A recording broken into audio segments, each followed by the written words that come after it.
Chapter 21 The Fourth Bomb. The door to apartment 2C opened. Flora Baumbach screamed, and Turtle flung herself on the pile of money they had been counting. It was Theo, not the thief. "Can I borrow your bike for a few hours? It's very important." Theo was not a runner like Doug, who was fuming about him being so late. He needed the bicycle to follow Otis Amber, right now. Turtle stared at him in stony silence. "I didn't make that sign in the elevator. Besides, you already kicked me for it. Please, Turtle." She still wouldn't answer, punk kid. "I had a long talk with the police today, but I refused to tell them who the bomber was." What's that supposed to mean? What does she think it means? It means that he and everybody else knows that Turtle is the bomber. Never mind. Can I have your bike or not? Why do you want it? Theo ground his teeth. Take it easy. Anger won't help any more than blackmail did. Try being a good guy. "I saw Angela in the hospital today. She sends her regards." What's that supposed to mean? "You let me have that bike, Turtle Wexler, or else." Turtle did not have to ask what "or else" meant. Police, bomber, Angela. But how did Theo find out? "Here!" She threw the padlock key across the room and waited for him to rush out before she let go of the money. "He's such a nice boy," Flora Baumbach remarked. "Sure," Turtle replied, dialing the telephone number of the hospital. "Angela Wexler, room 352. Room 325 is not accepting any calls." Turtle hung up the phone. If Theo knew, others knew. Angela had set off those fireworks wanting to get caught, but it was different now. Now she was confused. Now she just was plain scared. They could force a confession out of her in no time. The guilt was right there staring out those big blue eyes. Maybe they're questioning her now. "Baba, I'm not feeling so good. I think I'll go home to bed."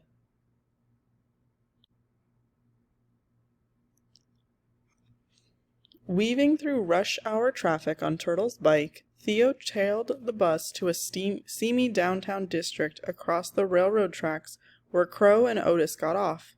Skid Row. The pair wandered through the dimly lit, littered, and stinking street, bending over grimy bums asleep in doorways, raising them to their unsteady feet, and leading the ragtag procession into a decaying storefront. Paint was peeling the letters off the window. Good Salvation Soup Kitchen. A drunken wreck of a man lurched into Theo, who put a quarter into the filthy outstretched hand. More out of fright than charity. Snatches of hymn singing drifted towards him as the last of the stragglers staggered through the door. Theo crossed the narrow street and pressed his nose against the steamy soup kitchen window. Rows of wretched souls sat hunched on wooden benches. Crow stood before them in her neat black dress, her hands raised toward the crumbling ceiling. Behind her, Otis Amber stirred a boiling mess in a big iron pot. Theo pedaled back to Sunset Towers at a furious pace. Whatever brought Crow and Otis Amber to these lowered depths was none of his business. He hated himself for spying. He hated Sam Westing and his dirty money and his dirty game. Theo felt as dirty as the derelicts he spied on. Dirtier.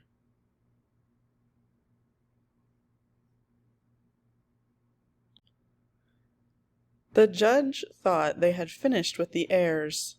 "Not quite," the doorman said. "McSuthers. Alexander McSuthers, called Sandy, age 65, born in Edinburgh, Scotland, immigrated to Wisconsin, age 3, education, 8th grade, jobs, mill worker, union organizer, prize fighter, doorman. Married with 6 children, 2 grandchildren, Westing connection, worked in Westing paper plant 20 years, fired by Sam Westing himself for trying to organize the workers, no pension." Sandy turned to a blank page, pushed his taped glasses up to the broken bridge of his nose, and looked at the judge. "Name?" It had not seemed sporting to investigate one's own partner, but McSuthers was right. This was a Westing game, of course. She had kept some facts from him about the other heirs, but only because she did not trust his blabbering. "Josie Joe Ford, with a hyphen between Josie and Joe. Age?" 42. Education, Columbia, law degree, Harvard. The judge waited for the doorman to enter the information in his slow, cramped lettering. He had to be meticulous in order to prove he was a better than his 8th grade education. It's a pity he had not gone further. He was quite a clever man. Jobs. Assistant District Attorney, Judge, Family Court, State Supreme Court, Appellate Division. Appellate has 2 P's and 2 L's. Never married, no children. Westing connection?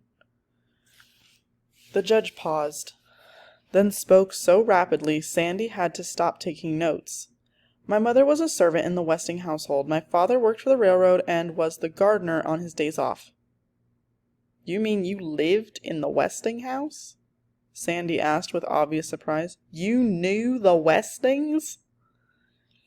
I barely saw Mrs. Westing. Violet was a few years younger than I, doll-like and delicate. She was not allowed to play with other children, especially the skinny, long-legged black daughter of the servants. Gee, you must have been lonely, Judge, having nobody to play with. I played with Sam Westing. Chess. Hour after hour, I sat staring down at that chessboard. He lectured me, he insulted me, he won every game. The judge thought of the last game. She had been so excited about taking his queen, only to have the master checkmate her in the next move. Sam Westing had deliberately sacrificed his queen, and she had fallen for it. Stupid child, you can't have a brain in that frizzy head to make a move like that. Those were the last words he had ever said to her. The judge continued. I was sent to boarding school when I was 12. My parents visited me at school when they could, but I never set foot in the Westing house again. Not until 2 weeks ago. Your folks must have really worked hard, Sandy said. An education like that costs a fortune. Sam Westing paid for my education. He saw that I was accepted into the best schools, probably arranged for my first job. Perhaps more, I don't know. That's the first decent thing I've heard about the old man. Hardly decent, Mr. McSuthers. It was to Sam Westing's advantage to have a judge in his debt. Needless to say, I have excused myself from every case remotely connected with the Westing affairs. You're awfully hard on yourself, Judge, and on him. Maybe Westing paid for your education 'cause you were smart and needy, and you did all the rest by yourself. This is getting us nowhere, Mr. McSuthers. Just right. Westing connection, education financed by Sam Westing. Debt never repaid.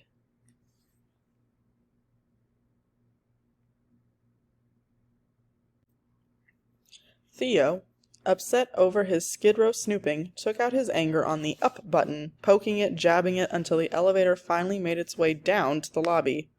Slowly, the door slid open. He stared down at the sparking, sputtering arsenal, yelled, and belly-flopped to the carpet as rockets whizzed out of the elevators, inches above his head. Boom, boom, boom! A blinding flash of white fire streaked through the lobby, through the open entrance door, and burst into a chrysanthemum of color in the night sky. Then the elevator door closed.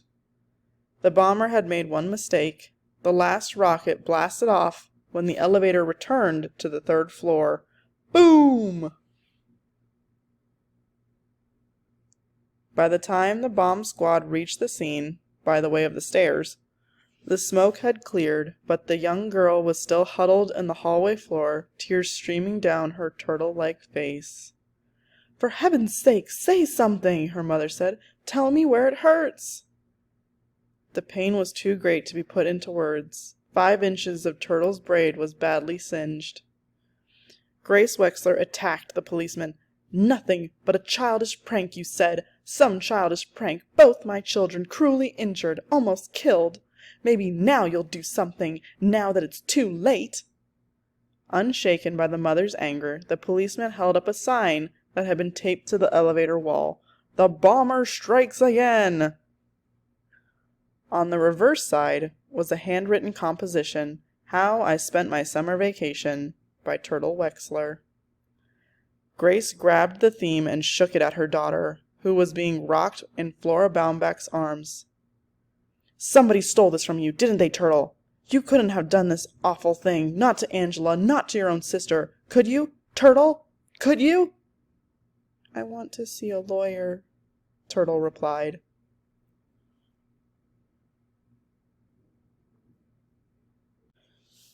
The bomb squad, faced with 6 hours overtime filling out forms and delivering the delinquent to a juvenile detention facility, decided it was best for all concerned to escort the prisoner to apartment 4D and place her in the custody of Judge Ford. Judge Ford put on her black robe and seated herself behind the desk. Before her stood a downcast child looking very sad and very sorry. Not at all like the Turtle she knew. "You surprise me, Turtle Wexler. I thought you were too smart to commit such a dangerous, destructive, and stupid act." "Yes, ma'am." "Why did you do it, Turtle? To hurt someone? To get even with someone?" "No, ma'am." Of course not. Turtle kicked shins. She was not the type to bottle up her anger. "You do understand that a child would not receive as harsh a penalty as an adult would? That there would be no permanent criminal record?" "Yes, ma'am. No, ma'am." She was protecting someone. She had set off the fireworks in the elevator to divert suspicion from the real bomber. But who was the real bomber? Nothing to do but drag it out of her, name by name, starting with the least likely. "Are you protecting Angela?" "No!" The judge was astounded by the excited response. Angela could not be the bomber, not that sweet, pretty thing. Thing? Is that how she regarded that young woman? As a thing? And what had she ever said to her except, "I hear you're getting married, Angela," or "How pretty you look, Angela"? Had anyone asked her about her ideas, her hopes, her plans? If I had been treated like that, I'd have used dynamite, not fireworks. No, I would have just walked out and kept right on going. But Angela was different. "What a senseless thing to do," the judge said aloud. "Yes, ma'am." Turtle stared down at the carpet, wondering if she had given Angela away. Judge Ford rose and placed an arm around Turtle's bony shoulders. She had never wished for a sister until this moment. "Turtle, will you give me your word you will never play with fireworks again?" "Yes, ma'am." "While we're at it, do you have anything else to confess?"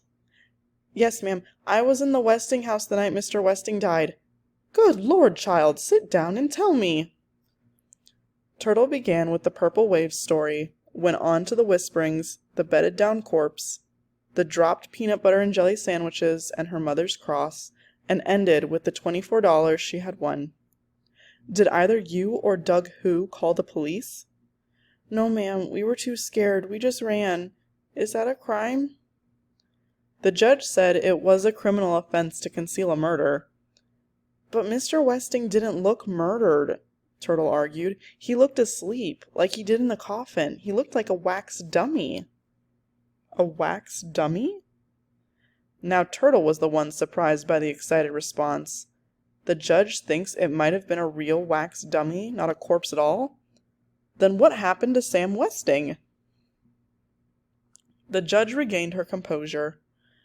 "Not reporting a dead body is a violation of the health code, but I wouldn't worry about it. Is there anything else, Turtle?" "Yes, ma'am," Turtle replied, glancing at the portable bar. "Could I have a little bourbon?" "What?" "Just a little. One piece of cotton to put on my cavity. My tooth hurts something awful." Relieved at not having a juvenile alcoholic on her hands, Judge Ford prepared her the home remedy. "Is that better? Good. You may go home now."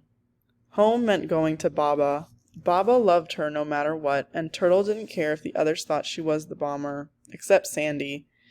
He was walking toward her right now, walking his bouncy walk but not smiling. Sandy is disappointed in her. He thinks she hurt her own sister. He doesn't want to be friends anymore. "How's my girl?" Sandy said, cupping his hand under her chin and lifting her head. "Phew! Hitting that bottle again?" It's just bourbon on cotton for my toothache. Yeah, I've heard that one before. Honest, Sandy.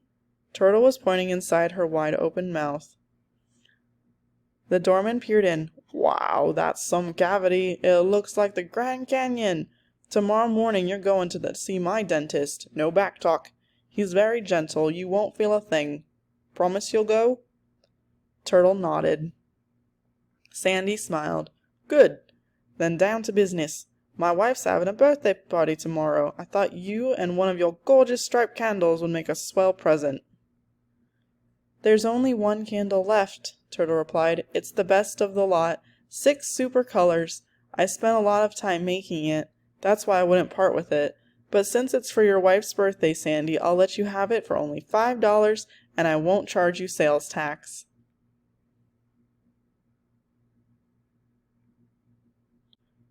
Try not to stick your fanny out so far, Angela said from her chair. Now that Sidel Pulaski depended on crutches, she lurched clumsily, hobbled by old habits. Just keep reading those clues. The secretary straightened, shoulders back, stomach in, until her next step. With their telephone switched off and contagious disease added to the no visitors sign, the bomb victims had privacy at last.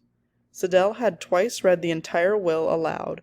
Now Angela, her hands unbandaged, was reshuffling the collected clues. Grains, spacious, grace, good hood, with beautiful majesties from thy purple waves on no mountain. Again, Sidel ordered. Change them around and read either the word on or the word no. Both together are confusing. Good, gracious, spacious grains with grace on thy purple mountain hood waves from majesties beautiful. Shh! Someone was at the door. Angela picked up the note that was slipped underneath. My darling Angela, I guess the sign on the door means I should stay away too. I understand. We both need time to think things over. I'll wait. I love you, Denton. What does it say? What does it say? Sidel pressed, but Angela read only the postscript aloud. P.S. You have another admirer. Chris wants me to give you and Mrs. Pulaski one of our clues. Flora Baumbach has seen it too. The word is plane. Like an airplane? Sidel asked. No, plain like ordinary, like wide-open plains. Plains, grains. Quick, Angela, read the clues again.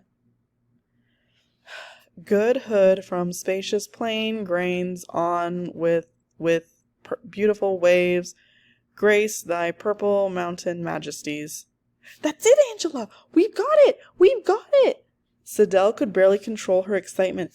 The will said, sing in praise of this generous land. The will said, may God thy gold refine. America, Angela, America, purple mountain majesties. Angela, whoopee! Fortunately, Sidel Pulaski was close to the bed when she threw her crutches in the air.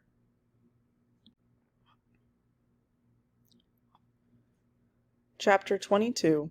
Losers, Winners. Saturday morning, a new message was posted in the elevator. I, Turtle Wexler, confess to those 4 bombs. I'm sorry, it was a dumb thing to do, and I won't do it again. But I am not the burglar, and I never murdered anybody ever. Your friend Turtle. P.S. To make up for scaring you, I will treat everybody here to an exquisite Chinese cuisine dinner when I win the inheritance. Poor Grace, Mr. Hu said. One daughter almost killed, the other one a bomber. Smart aleck kid. First she blows up my kitchen, then she advertises my cuisine. Win the inheritance. Ha! Maybe I'm lucky my son is a dumb jock. Boom! Madam Hu said happily. She knew where they were going. Always on the day when Doug ate 6 eggs for breakfast, he ran around and around a big track and people clapped and gave him a shiny medal. Doug was so proud of his medals. She would never take them, not even the gold one, not even if it took her 2 more years to pay to go back to China. No, she would never take Doug's medals, and she would never sell that wonderful clock with the mouse who wears gloves and points to the time.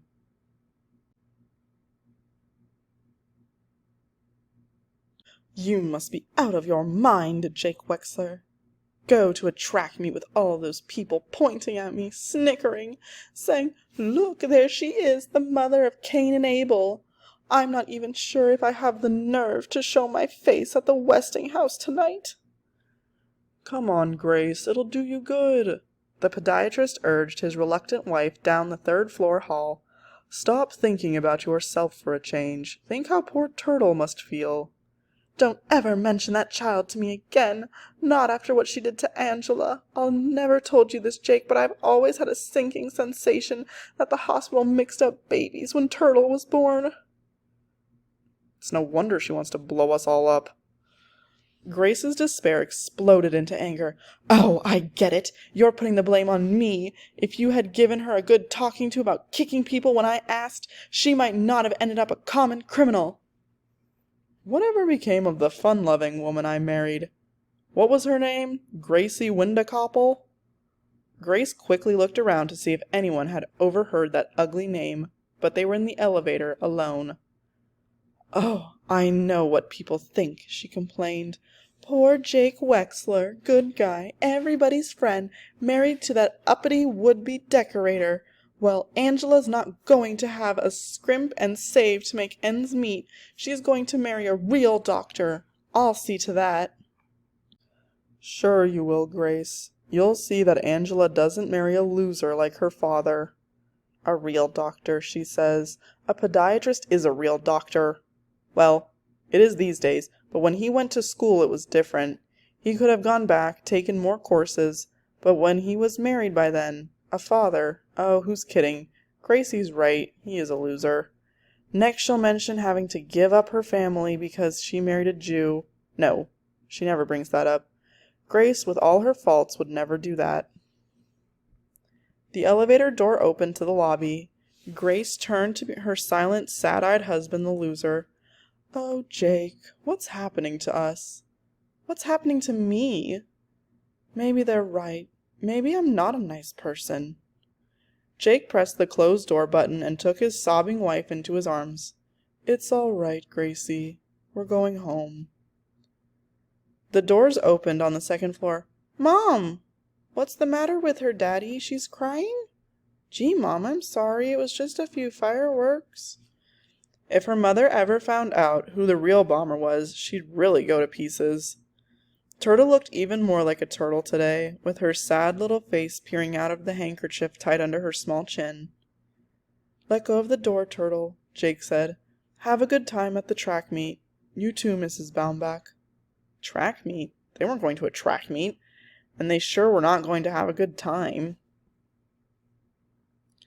Grace was still sobbing on Jake's shoulder as he led her into the apartment. Mother, what's the matter? What's wrong with her, Dad? Nothing, Angela. Your mother's just having a good cry. Why don't you and Miss Pulaski leave us alone for a while? Come on, Angela, Sidel said, prodding her with the tip of one of her mismatched crutches. We have some painting to do. Angela looked back at the embracing couple. Her father's face was buried in her weeping mother's tousled hair. They had not asked how she had got home from the hospital, by taxi. They had not asked if she was still in pain. Not much. They had not even peeked under the bandage to see if a scar was forming on her cheek. There was. Angela was on her own. Well, that's what she wanted, wasn't it? Yes, it was. She uttered a short laugh, and her hand flew up to the pain in her face. Do I look funny or something? No, I wasn't laughing at you, Sidel. I'd never laugh at you. It's just that suddenly everything seemed all right. It's all right, her partner replied, unlocking the 4 locks on her apartment door. Tonight's the night we're going to win it all. Were they? The will said to look for a name. They had a song, not a name. Oh, beautiful for spacious skies, Sidel began to sing, for purple waves of grain. Not purple, Angela corrected her. Amber, for amber waves of grain. Amber!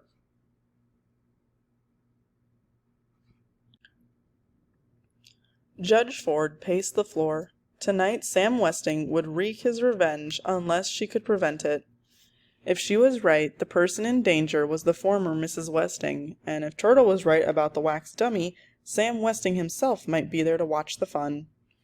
There was a knock on the door. The judge was surprised to see Denton Deer, even more surprised when he wheeled Chris Theodorakis into her apartment. "Hello, Judge. Everybody else in the building is going to the track meet, it seems. I passed Sandy on the way out, and he said you wouldn't mind having Chris for part of the afternoon. I've got to get back to the hospital." "Hello, Judge Ford." Chris held out a steady hand, which the judge shook. "You're looking well, Chris. The medicine helped a lot." "It's a big step forward," the intern said. "Wrong word. The kid may never leave the wheelchair. An even more effective medication is now in the developmental stage." That really sounded pompous. "Well, so long, Chris. See you tonight. Thanks, Judge." "He knows a lot of big words," Chris said. "Yes, he certainly does," Judge Ford replied. What was she going to do with this boy here? She had so much to think about, so much to plan. "You can work. I'll bird watch," Chris offered, wheeling to the window, his binoculars banging against his thin chest. "Good idea." The judge returned to her desk to study the newspaper clippings. Mrs. Westing, a tall, thin woman. She may no longer be thin, but she would still be tall. About 60 years old. If Sam Westing's former wife was one of the heirs, she had to be Crow. "Look!" Chris shouted, startling the judge into dropping her files onto the floor. She rushed to his side, thinking he needed help. "Look up there, Judge! Isn't it beautiful?" High in the fall sky, a V of geese was flying south. Yes, it was a beautiful sight. "Those are geese," the judge explained. "Canada goose. Bronta canadensis," Chris replied. The judge was impressed, but she had work to do. Stooping to gather the dropped clippings, she was confronted by the face of Sam Westing. The photograph had been taken 15 years ago. Those piercing eyes, the Van Dyke beard, that short-beaked nose, like Turtle's. The wax dummy in the coffin had been molded in the former image of Sam Westing, as he had looked 15 years ago. Not as he looked now. She searched the folder. No recent photographs, no hospital records, no death certificate, just the accident report from the State Highway Police. Dr. Sidney Sykes suffered a crushed leg, and Samuel W. Westing had several facial injuries. Facial injuries? It was the face that had disappeared 15 years ago, not the man. Westing had a different face, a face remolded by plastic surgery, a different face, and a different name. Now what? Her gaze rested on her charge at the window. Feeling her eyes, Chris turned around. The boy has a nice smile.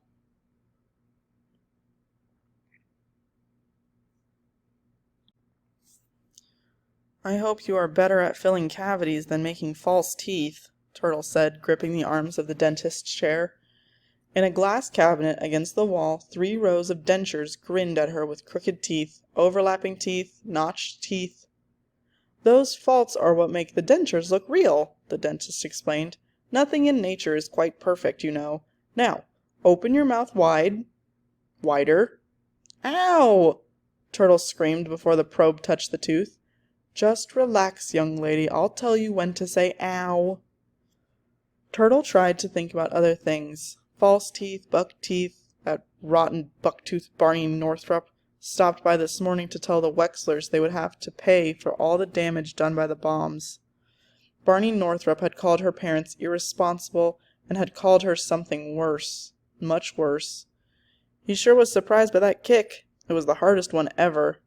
"Now you can say ow." The dentist unclipped the towel from her shoulder.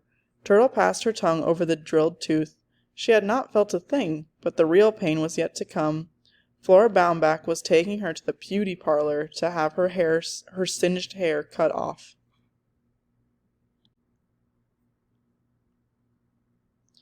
College teams from 5 states competed in the first indoor track meet of the season, but the big event, the mile run, was won by a high school senior. "That's my boy! That's my Doug!" Mr. Hu shouted, one voice among thousands cheering the youngster on his victory lap. Cameras flashed as Doug posed, smiling broadly, index fingers high in the air. "I owe it all to my dad," he told the reporters, and cameras flashed again as Doug flung an arm around the proud Mr. Hu. Just wait until the next Olympics, the inventor thought. With Doug's feet and my inner soles, he'll run them all to the ground. Later that evening, Madam Hu, chattering in unintelligible Chinese, made it known that she wanted Doug to wear his prize to the Westinghouse. Standing on tiptoe, she placed the ribbon over his bent head and patted the shiny gold medal in place on his chest. "Good boy," she said in English. A saddened Sandy returned to apartment 4D. "Hi, Chris. Did you talk to him, Judge?" "Talk to whom?" "Bonnie Northrup. He was waiting at the front door when I got back from the track meet. Mad as a wet cat. Said he had lots of complaints about me, never being on duty, drinking on the job, lies like that. He fired me right on the spot. I told him you wanted to see him, figuring you might put in a good word, so he'd let me stay on." "No, Mr. McSuthers, I'm sorry, but I haven't seen Barney Northrup since I rented this apartment." Barney Northrup was the Westings' disguise. False buck teeth, slick, black wig, pasted on mustache? "Well, it's not the first time I got fired for no cause." The dejected doorman blew his nose loudly into a Westing man-sized hanky. "Hey, Chris, bet you don't know the Latin name for the red-headed woodpecker."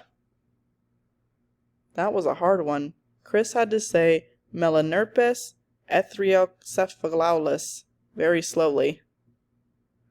"Some smart kid. Hey, Judge. Chris, the judge and I have a little business to discuss. Excuse us for a minute." Judge Ford joined the doorman in the kitchen. "Our game plan is this, Mr. McSuthers. We give no answer. No answer at all. Our duty is to protect Westing's ex-wife." "Crow?" Sandy guessed. "That's right." "There's something else that's been bothering me, Judge. I know it sounds crazy, but, well, I found out Otis Amber doesn't live in the grocer's basement. And he's not as dumb as he pretends. He's a snoop and a troublemaker, and I don't think he's who he says he is." "And who do you think Otis Amber is?" the judge asked. "Sam Westing." Judge Ford leaned against the sink and pressed her head to against the cabinet. If Sandy was correct, she had played right into the man's hands, Sam Westing's hands.